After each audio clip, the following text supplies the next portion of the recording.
Hello student, welcome to वास classes. जैसा कि आप जानते हैं, हम इस चैनल पर सिविल सर्विसेज की प्रिपरेशन से संबंधित मुद्दों पर चर्चा करते हैं। लास्ट वीडियो में हमने यूपीपीसीएस प्री के प्री जीएस पेपर 1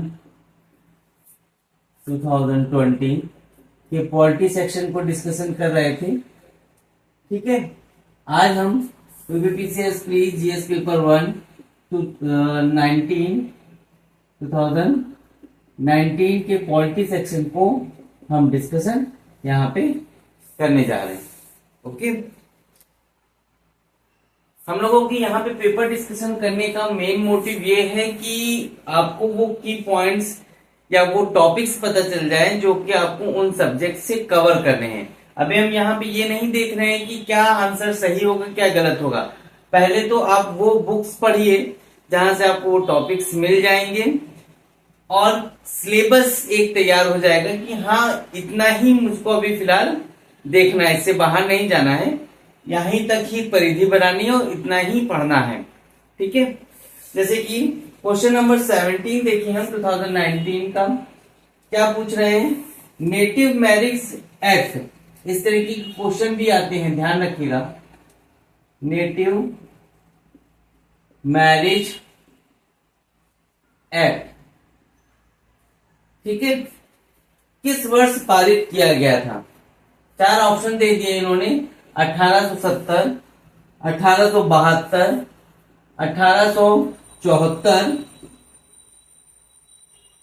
हाँ इस तरीके से है ए बी सी करके। ठीक है, ए बी और सी। ठीक है, 1874 और डी 1876। ठीक है, इस तरीके के भी क्वेश्चन पूछे जाते हैं जो आपको ऐसे लगे कोरिलेट कर रहे हैं मॉडर्न इंडिया, ठीक है, और पॉलिटी से। एक चीज यहां पे आप वर्ड गौर करिएगा, एक्ट। ठीक है, जिसको आप हिंदी में अधिनियम भी कहते हैं। अभी आगे डिस्कशन करने से पहले हम यहाँ पे ये जान लें कि अधिनियम और कानून में क्या अंतर होता है। ठीक है, सबसे पहले इसको हम समझ ले। अभी और भी बहुत सारे वर्ड हैं, उस पर भी डिस्कशन करेंगे। अधिनियम जहां पर एक कह सकते हैं आप विधायिका द्वारा पारित किया गया प्रस्ताव है। ठीक है, हालांकि दोनों में बहुत ही हद तक समानता होती है, मगर तब भी दोनों एक दूसरे से अलग हैं। ठीक, तो अधिनियम वो होता है जो कि विधायिका द्वारा पारित किया जाता है किसी विशेष उद्देश्य के लिए, जबकि कानून सरकार द्वारा पारित किया जाता है। या ये कहें कि कानून नियमों और विनियमों का एक समूह है। ठीक, नियम अधिनियम के तहत भी आते हैं और कानून उन नियमों के समूह को हम कहते हैं। ठीक है, तो ध्यान रखिएगा, ये किसी विधायक का द्वारा संसद हो सकती है, विधानसभा होती है, कानून सरकार द्वारा पारित होते हैं। ठीक, आगे देख लेते हैं क्वेश्चन नंबर 26।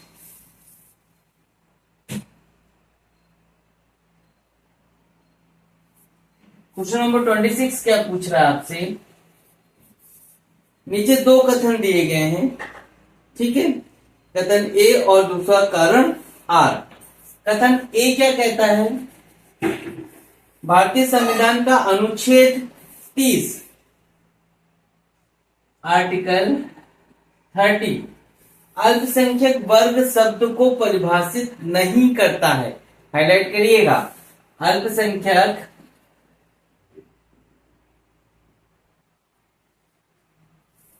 वर्ग शब्द को परिभाषित नहीं करता है। आर कारण क्या दे रहे हैं? संविधान केवल भाषाई और धार्मिक अल्पसंख्यक वर्गों को मान्यता प्रदान करता है। संविधान केवल भाषाई और धार्मिक अल्पसंख्यक, भाषा के आधार पर और धर्म के आधार पर अल्पसंख्यक वर्ग को मान्यता प्रदान करता है। क्या ऐसा है?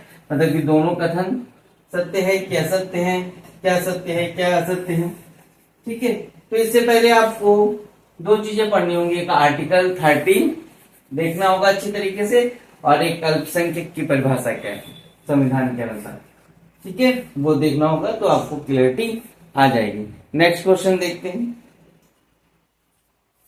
Question number 27।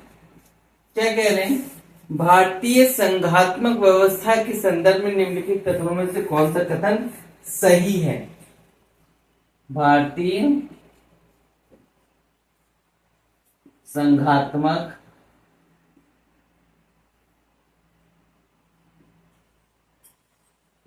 व्यवस्था के संदर्भ में निम्नलिखित में से कौन से कथन सही है। एक, भारतीय संविधान के अंतर्गत राज्यों को संघ से अलग होने का अधिकार नहीं है।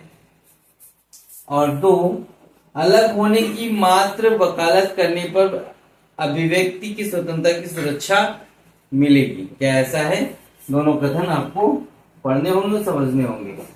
तो आपको यहाँ पे ये देखना होगा कि संघात्मक व्यवस्था क्या होती है, भारतीय संघात्मक व्यवस्था। ठीक है, ये पॉलिटी से पढ़ना होगा आपको।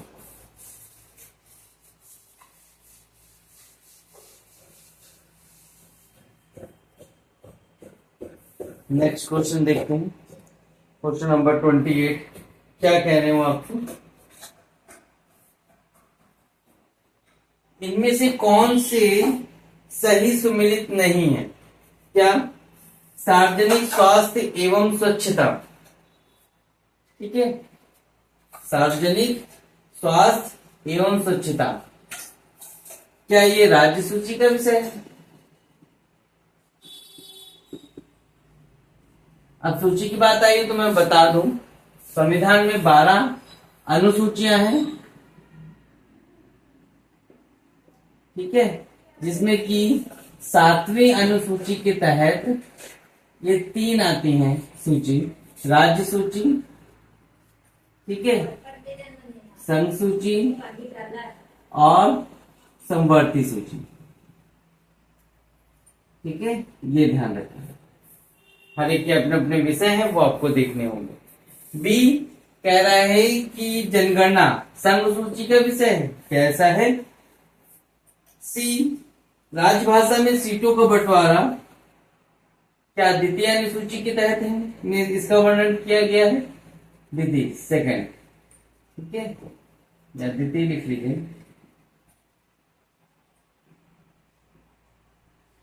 बी क्या कह रहा है, दल बदल विरोध, क्या ये 10वीं अनुसूची में है? दल बदल विरोध 10वीं अनुसूची में है।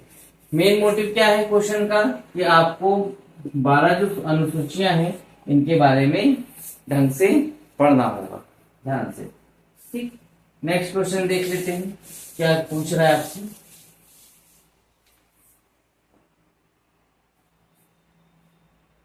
ट्वेंटी 29 देखिए, फिर वो पूछ रहा है आपसे, यही मेन मोटिव है यहाँ पे previous year question paper discussion करने का। टॉपिक आपको क्लियर हो, दिमाग आपका थोड़ा सा ओपन हो कि हाँ इस तरीके से पॉलिटी पढ़ना है।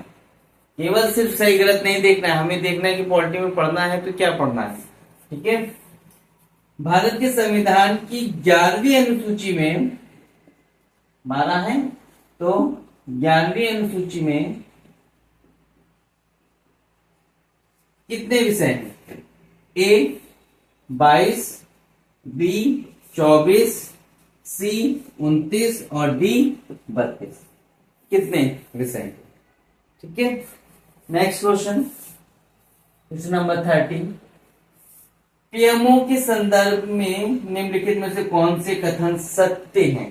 ठीक, पीएमओ पढ़ना पड़ेगा आपको, पॉलिटी से, प्रधानमंत्री कार्यालय, या 1977 में अस्तित्व में आया है, 1977 में। इसका प्रधान कैबिनेट सचिव होता है। क्या ऐसा है?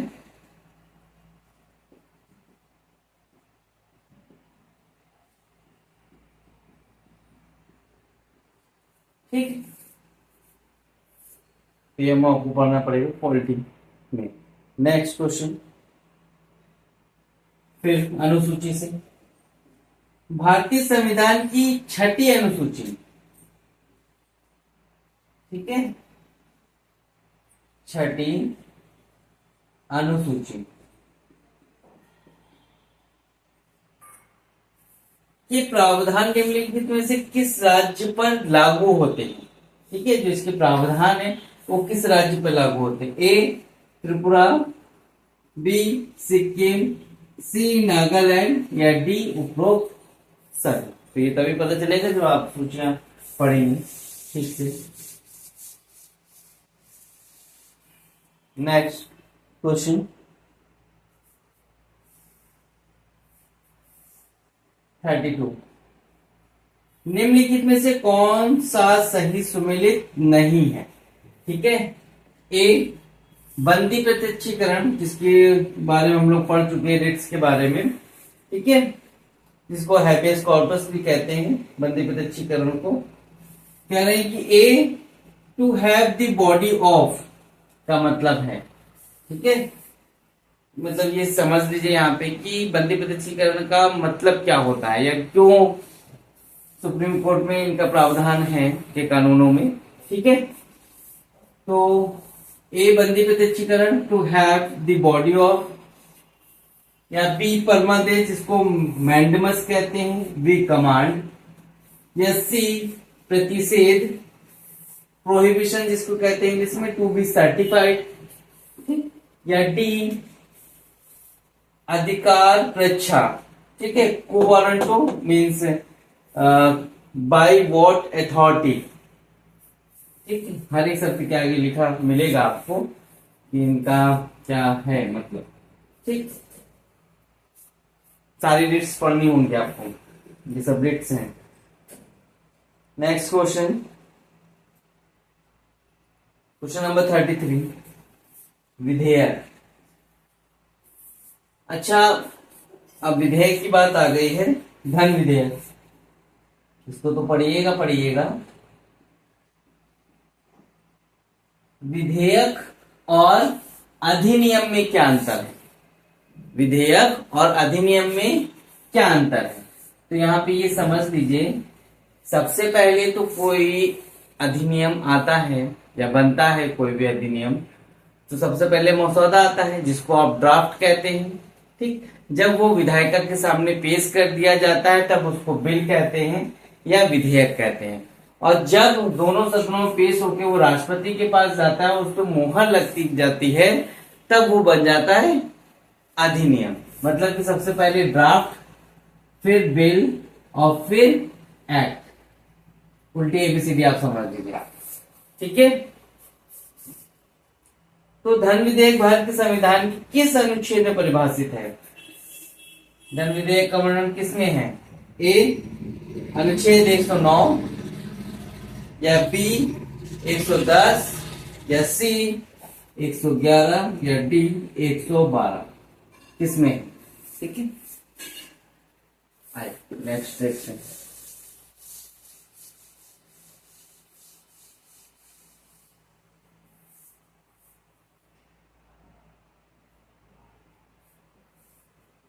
क्या है नेक्स्ट क्वेश्चन? मंत्रालय रणनीति।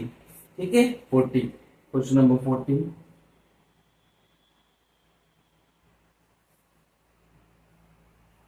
ये भी इस तरीके से आपको समय समय पर मंत्रालयों के, विभिन्न मंत्रालयों की वेबसाइट देखते रहना होगा, जो उनकी रणनीति है, योजनाएं हैं, उसका ज्ञान होता रहेगा आपको।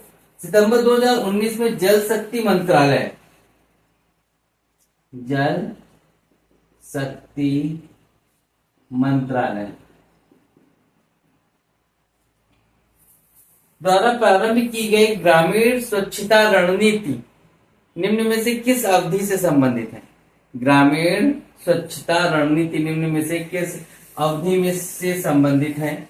ए 2019 से 35, बी 2019 से 29, या सी 2019 से 22, या डी 2019 से 24। किस अवधि के लिए आई है क्या आपको बताना होगा। नेक्स्ट क्वेश्चन नंबर्स,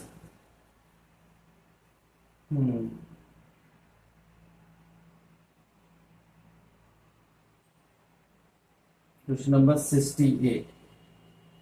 इस तरह की करंट अफेयर के क्वेश्चन भी आते हैं, जिसको आपको ज्ञान होना चाहिए। नागरिक पंजीकरण प्रणाली, नागरिक पंजीकरण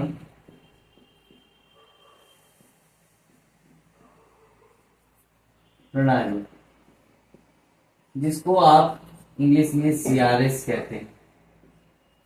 ठीक है, सिविल रजिस्ट्रेशन सिस्टम।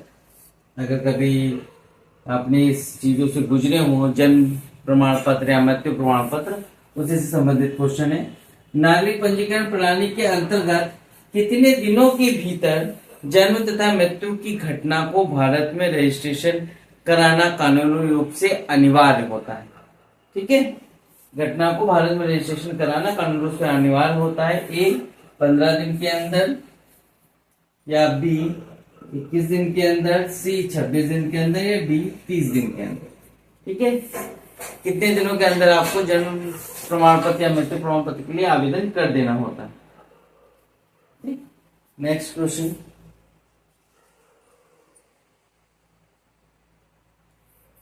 राष्ट्रीय खाद्य सुरक्षा अधिनियम 73, राष्ट्रीय खाद्य सुरक्षा अधिनियम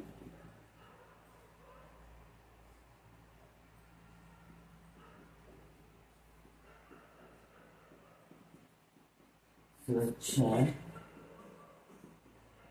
अधिनियम निम्नलिखित में से कौन से कथन सही है? एक,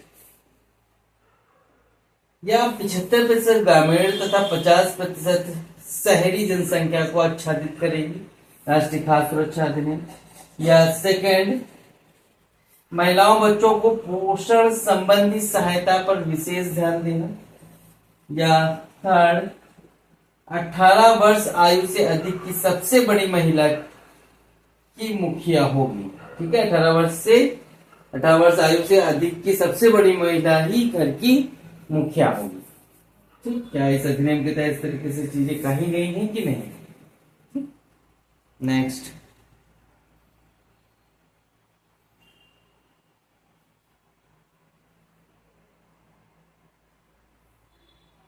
क्वेश्चन नंबर 98 देख लेते हैं क्या कह रहे हैं।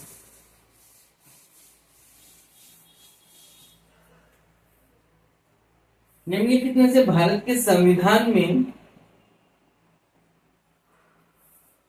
कि किसमें पर्यावरण संरक्षण एवं संवर्धन तथा वन्य जीव की रक्षा के लिए प्रावधान किए या पाए जाते हैं? ठीक है, निम्नलिखित में से भारत के संविधान के किसमें पर्यावरण संरक्षण एवं संवर्धन तथा वन्य जीव की रक्षा के लिए प्रावधान पाए जाते हैं? केवल राज्य के नीति निर्देशक तत्वों में, केवल, ठीक है, ए ऑप्शन दे रहा है केवल नीति निर्देशक तत्वों में राज्य के, या बी केवल मूल कर्तव्यों में, या सी दोनों में, या डी उपरोक्त में से कोई। तो आपका मेन मोटिव क्या है? आपको नीति निर्देशक तत्व पढ़ने हैं, निर्देशक तत्व और मूल कर्तव्य।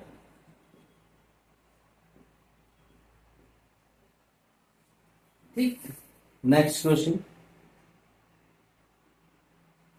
पंचायत के संबंध में है। क्या पूछ रहे हैं आपसे? पंचायती संदर्भ में निम्न में से कौन सा कथन सही है? फर्स्ट, 50% सीटें अनुसूचित जाति अनुसूचित जनजाति की महिलाओं के लिए आरक्षित होगा पंचायत में। या दो, ग्राम सभा एक निकाय है जिसमें गांव के रहने वाले सभी लोग होते हैं। थर्ड, मध्यवर्ती स्तर पर एक पंचायत होगा। ठीक है, क्या ये सारे कथन सत्य हैं या इनमें से कोई ही सत्य है? ठीक, तो आपको मेन मोटिव है पंचायत पढ़ना। Next, question number 104। नीचे दो कथन दिए गए हैं, कथन ए और दूसरा कारण आर। कथन ए क्या कह रहा है? केंद्रीय कानूनों का संवैधानिक वैधता के संबंध में भारत के सर्वोच्च न्यायालय की अनन्य अधिकारिता क्या है? ऐसा केंद्रीय कानूनों का संवैधानिक वैधता के संबंध में भारत के सर्वोच्च न्यायालय की अनन्य अधिकारिता। अनन्य अधिकारिता का मतलब the supreme court of India has exclusive jurisdiction regarding constitutional validity of central laws.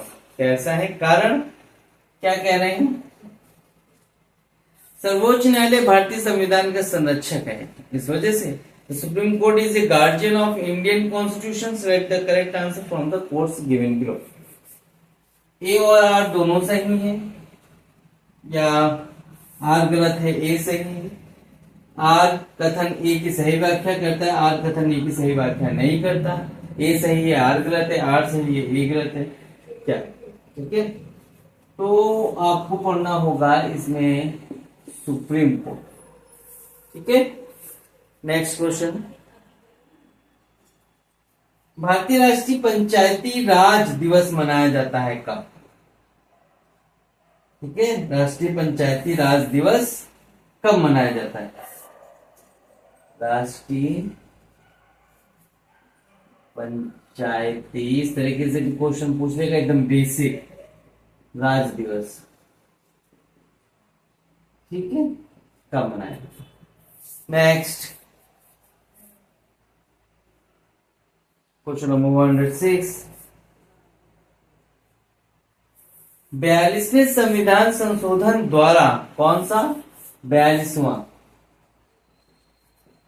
संविधान संशोधन, लिख लीजिए, इसको नोट कर लीजिए, बहुत बार पूछा जाता है। क्या क्या है 42वें संविधान संशोधन के तहत?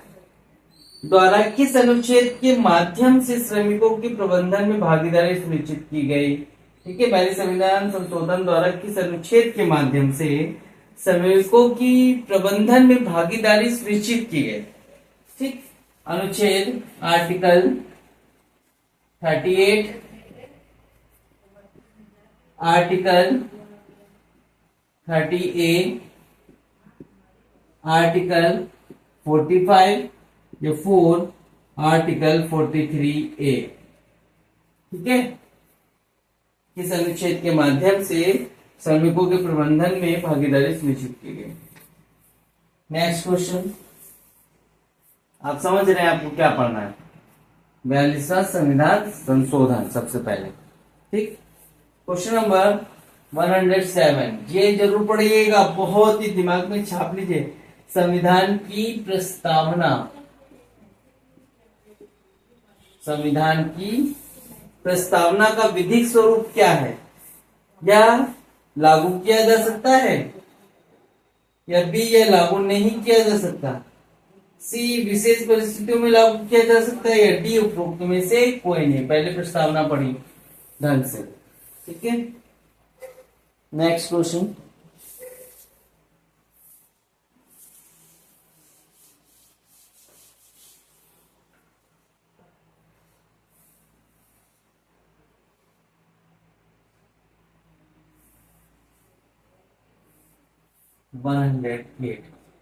भारतीय संविधान के अनुच्छेद 162, आर्टिकल 162 के शीर्षक के संबंध में निम्नलिखित में से कौन से सही? आप जब भी आर्टिकल पढ़िएगा ग्रुप्स में बांट लीजिएगा अपने अकॉर्डिंग की, यहां से यहां तक के आर्टिकल इसी टॉपिक्स पे बात करते हैं, क्योंकि सारे आर्टिकल्स आप याद करने बैठेंगे तो शायद ही याद हो, तो इस वजह से ग्रुप में बांट लीजिएगा, कम से कम ग्रुप तो याद ही हो जाएंगे आपको।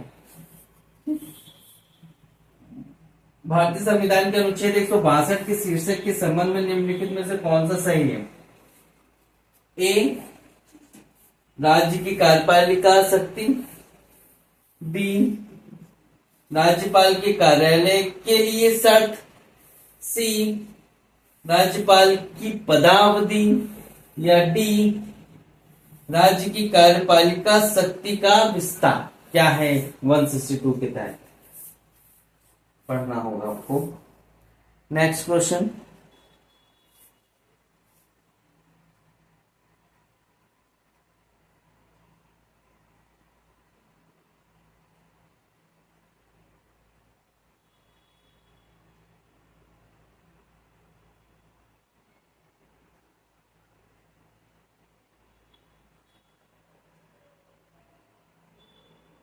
आई क्वेश्चन नंबर 142 क्या पूछ रहा है आपसे?